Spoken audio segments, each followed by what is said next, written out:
মাছে ভাতে বাঙালি, একটু মাছ না হলে বাঙালির ঠিক জমে না, তা সে যেমন মাছই হোক। তবে এখনকার বাচ্চাদের দেখেছি মাছ ততটা পছন্দ করে না, তাদের ডিম মাংস এটা বেশি পছন্দের। কিন্তু আমরা তো ছোটোবেলায় মাছ খুব ভালোবাসতাম, তা সে যেমন মাছই হোক। মাছ ভাত বাঙালির একটি প্রধান খাদ্য। তো আজকে আমি এই পাবদা মাছের রসা বানালাম। বন্ধুরা, আমার ছেলে অত পছন্দ করে না, কিন্তু আমাদের খুব ভালো লাগে। তো আপনাদের মাছের রসা,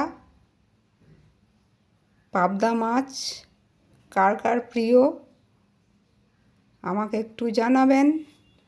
আর আমার এই রসা রান্না কেমন হলো বলতে ভুলবেন না কিন্তু।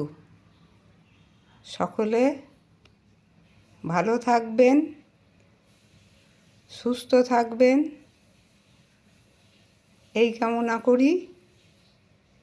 মাছের রসা দিয়ে আজকে আমাদের ভাত হবে, সঙ্গে আছে মুসুর ডাল, সেটা আর দেখালাম না।